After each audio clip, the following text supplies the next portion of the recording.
మన ప్రభువును రక్షకుడునైన యేసుక్రీస్తు వారి అతి పరిశుద్ధమైన నామంలో ప్రియమైన దేవుని బిడ్డలందరికీ హృదయపూర్వకమైన ప్రేమ వందనములు తెలియజేసుకుంటున్నాను. చాలా కాలం తర్వాత మరలా లైట్ ఆఫ్ లైఫ్ అనుదిన వాక్య పరిచయను పునః ప్రారంభించడం ఎంతో సంతోషంగా ఉంది. ఇందును బట్టి ప్రభువుని స్తుతిస్తూ ఉన్నాను. ప్రార్థించిన అందరికీ హృదయపూర్వకమైన వందనములు తెలియజేసుకుంటున్నాను. నేటి దినము ప్రభు మన కొరకు ఏర్పాటు చేసిన వాక్య భాగమును మనం ధ్యానం చేద్దాం. ఆదికాండం 1వ అధ్యాయం మొదటి 5 వచనముల వాక్య భాగాన్ని ధ్యానం చేద్దాం. మొదటి 2 వచనములను చదువుకుందాం. ఆదియందు దేవుడు భూమి ఆకాశములను సృజించెను. భూమి నిరాకారముగాను శూన్యముగాను ఉండెను. చీకటి అగాధ జలము పైన కమ్మి ఉండెను. దేవుని ఆత్మ జలముల పైన అల్లాడుచుండెను. దేవుడు ఈ కొద్ది మాటలను మన కొరకు దీవించును గాక. ప్రభునందు ప్రియమైన సహోదర సహోదరులారా, చదవబడిన ఈ వాక్య భాగమును మనం గమనించినప్పుడు దేవుని యొక్క సృష్టిని గురించి ఆదికాండం 1వ అధ్యాయంలో మనం చూడగలం. దేవుని యొక్క సృష్టి మంచిదనే విషయం మనం ప్రత్యేకించి చెప్పాల్సిన అవసరం లేదు. ఆయన ఆదియందు భూమి ఆకాశములను సృజించెను అనే మాటను మనం చదవగా ఆది అనే మాటను మనం చూస్తున్నాం. ఆది అనగా మొదలు లేక ప్రారంభము. దేవుడే ఆదియు అంతమునై ఉన్నాడు అనే విషయాన్ని ప్రకటన గ్రంథం 1వ అధ్యాయము 8వ వచనంలో మనం చూడగలం. ఆయన ఆదియందు భూమి ఆకాశములను సృష్టించారు. ఆయన సృష్టి నిరాకారముగాను శూన్యముగాను ఉండే ప్రసక్తే లేదు. మరి ఆదికాండం 1వ అధ్యాయం 2వ వచనములో ఆయన సృష్టి నిరాకారముగాను శూన్యముగాను ఉన్నదనే విషయాన్ని మనం చూస్తున్నాం కదా. ఇది ఎలా సాధ్యం? దేవుని సృష్టి నిరాకారముగా శూన్యముగా ఉంటుందా? ఆదికాండం 1వ అధ్యాయంలో ఆయన సృష్టి మంచిదైనట్లుగా పలు పర్యాయములు పేర్కొనబడింది. మరి ఆయన సృష్టి నిరాకారముగా శూన్యముగా ఎందుకు మారింది? యెషయా గ్రంథం 45వ అధ్యాయం 18వ వచనంలో కూడా దేవుడు భూమిని నిరాకారముగా ఉండునట్లు సృష్టించలేదనే మాటను మనం చూడగలం. మరి ఆదికాండం 1వ అధ్యాయం 2వ వచనం భూమి నిరాకారముగాను శూన్యముగాను ఉన్నట్లుగా మనం చూస్తున్నాం. బైబిలు ఎలా ఇలా వ్యతిరేకంగా చెప్తూ ఉంది అని మనం ఆలోచన చేస్తే ఆదికాండం 1వ అధ్యాయం 1వ వచనం మరియు 2వ వచనములకు మధ్య ఏదో జరిగిందనే విషయం మనం గ్రహించాలి. దేవుడు సృష్టించినటువంటి సృష్టి నిరాకారంగా శూన్యంగా ఎలా మారింది? చీకటి ఎందుకు వచ్చింది? దేవుని ఆత్మ జలములపైన ఎందుకు అల్లాడుచున్నట్లు మనం చూడగలం. ఈ విషయాలను గ్రహించాలి.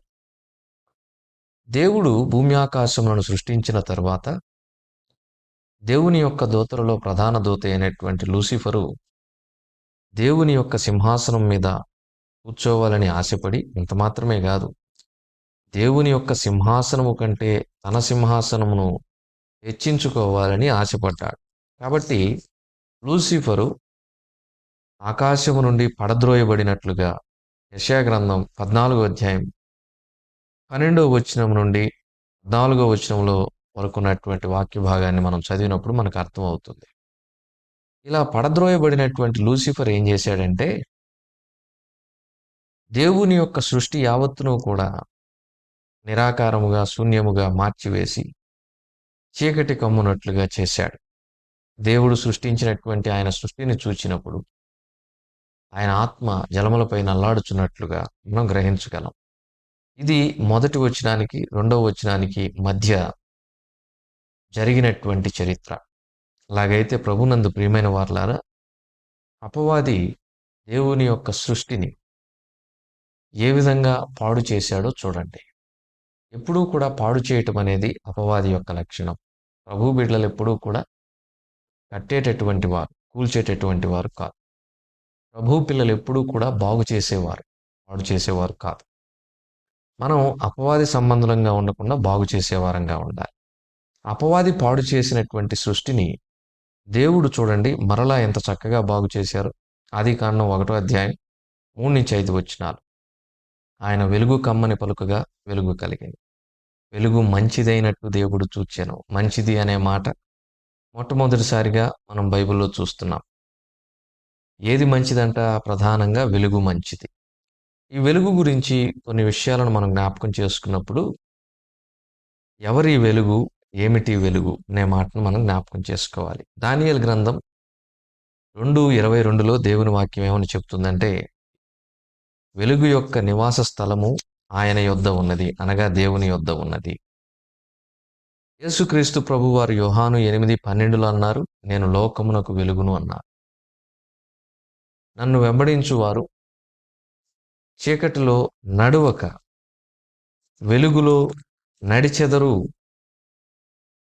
జీవపు వెలుగు కలిగి ఉందరు అని ప్రభు పలికినట్లుగా మనం చూస్తున్నాం. కాబట్టి ప్రభునందు ప్రియమైన వారలారా, ఇక్కడ దేవుడు వెలుగును సృష్టించి, ఆ వెలుగుకు పగలని, చీకటికి రాత్రి అనే పేరు మొట్టమొదటి దినాన ఆయన నిర్మించినటువంటి సృష్టికి పెట్టినట్లుగా మనం చూస్తున్నాం. మొదటి రోజున ప్రభు పగటిని, రాత్రిని సృష్టించారు. ప్రభునందు ప్రియమైన వారలారా, వెలుగు సంబంధులకు, చీకటి సంబంధులకు, దేవుని సంబంధులకు, అపవాది సంబంధులకు ఒక ప్రత్యేకత ఉన్నది. మనం వెలుగు సంబంధులం కానీ, చీకటి సంబంధులం కాదు. ఒక మాట రోమా పత్రికలో మనం చదివినప్పుడు 13వ అధ్యాయం 13వ వచనం, అల్లరితో కూడిన ఆటపాటలైనను మత్తైనను లేకయు, కామ విలాసములైనను పోకిరి చేష్టలైనను లేకయు, కలహమైనను మత్సరమైనను లేకయు, పగటి యందు నడుచుకున్నట్లు మర్యాదగా నడుచుకుందుము. చూడండి, వెలుగు మంచిది. పగటి యందు నడుచుకున్నట్లు మర్యాదగా నడుచుకుందుము. పగటి సంబంధులు, వెలుగు సంబంధులు మర్యాదగా ఉంటారు, మర్యాదగా నడుచుకుంటారు. మర్యాద లేని విధంగా వారు జీవించరు అనే విషయాన్ని దేవుని వాక్యం ద్వారా మనం తెలుసుకుంటున్నాం. అలాగైతే ఉదయకాల సమయంలో దేవుని యొక్క సృష్టి, మొట్టమొదటి దినాన ఆయన సృష్టించిన సృష్టి మనకేం పాఠం నేర్పిస్తుందంటే, మనం వెలుగు సంబంధులుగా ఉండాలి, చీకటి సంబంధులుగా కాదు. చీకటి సంబంధులు ఎవరు?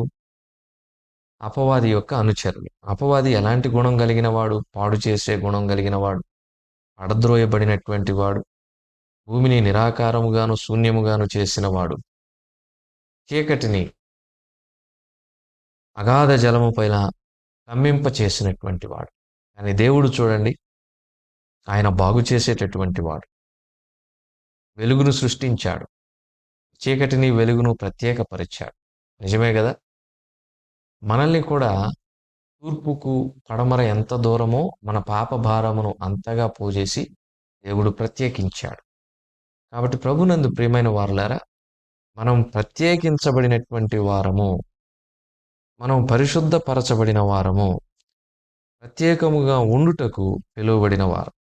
కాబట్టి ఆ పిలుపుకు తగినట్లుగా ఈ లోకములో మనం జీవించాలనే విషయాన్ని ఈ సమయంలో మనం నేర్చుకుందాం. యేసుక్రీస్తు ప్రభువు వారే ఆ వెలుగు. మనలను అంధకారములో నుండి వెలుగులోనికి నడిపించేటటువంటి ఆ వెలుగు మన ప్రభువే. మనలను వెలుపల నుండి లోపలికి, అనగా పరిశుద్ధ స్థలంలోనికి నడిపించేటటువంటి ఆ మార్గదర్శి మన ప్రభువే. కాబట్టి ఈ విషయాన్ని ఉదయకాల సమయంలో మనం నేర్చుకుందాం. దేవుడే ఆ వెలుగు, యేసుక్రీస్తు ప్రభువారే లోకమునకు వెలుగు అనే విషయాన్ని మనం చక్కగా గ్రహిద్దాం, అర్థం చేసుకుందాం, అంగీకరిద్దాం. దేవుడి కొద్ది మాటలు మన కొరకు దీవించును గాక. ప్రార్థన చేసుకుందాం. కృప కలిగిన మా ప్రభువా, మీరు అనుగ్రహించిన ఈ వర్తమానంకై స్తోత్రాలు. విత్తబడిన వాక్యం నీరు కట్టి ఫలింపు చేయండి. మా ప్రియులను దీవించి ఈ దినమంతటి కొరకు మమ్మల్ని సిద్ధపరిచి, మేము చేయు ప్రతి పనిలోనూ, ప్రయాణంలోనూ, ప్రయత్నములోనూ, అన్నిటిలోనూ సఫలీకృతులనుగా మమ్మల్ని చేయమని, మా పరిశుద్ధతను మేము కాపాడుకున్నట్లు మీ కృపను, సహాయమును మాకు అనుగ్రహించి అపవాది క్రియలను లయము చేయమని మా రక్షకుడైన యేసుక్రీస్తు వారి పరిశుద్ధమైన నామములో ప్రార్థించి అడిగి వేడుకొంచున్నాము తండ్రి. ఆమేన్.